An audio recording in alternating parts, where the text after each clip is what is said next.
এখন NS200 আহিছে। এইখনৰ প্ৰব্লেম এটা হৈছে।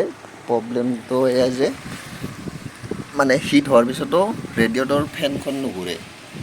এখন আমি এতিয়া চেক কৰিম, কেনেকৈ চেক কৰিব লাগে সেইটো আপোনালোকক দেখুৱাই দিম। প্ৰথমে আমি ৰিলেটো চেক কৰিম। ৰিলেটো খোলাৰ কাৰণে ইয়াতে লক থাকে, তো এনেকৈ স্ক্ৰুড্ৰাইভাৰে দবাই কিনে এনেকৈ ওলাই আনিম। তাৰপিছত আমি ডাইৰেক্ট কৰিম।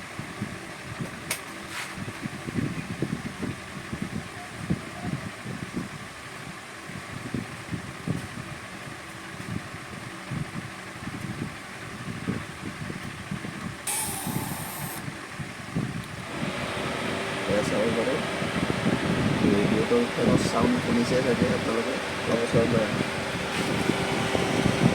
চাউণ্ড শুনিছে চাগে। এনেকৈ আমি গম পালোঁ যে ৰেডিঅ'টোৰ ফেনখন আমাৰ ঠিকেই আছে।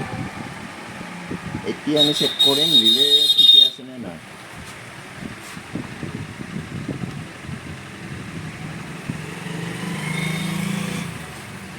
এইডাল যে বেঙুনীয়া কালাৰত সেউজীয়া আছে, এইডাল হ'ল আমাৰ আৰ্থিং, মানে CDIৰ পৰা ছিগনেল আহে।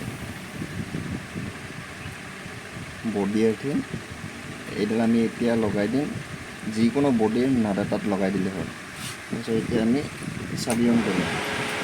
এয়া চাব পাৰে আপোনালোকে ফেন চলিছে। ইয়াতে দেখুৱাই চুইচ অফ কৰাৰ লগে ফেন বন্ধ হৈ গ'ল, অন কৰাৰ লগে চলিব। এনেকৈ গম পালোঁ যে আমাৰ ৰেডিঅ'টোৰ ফেন ঠিকেই আছে।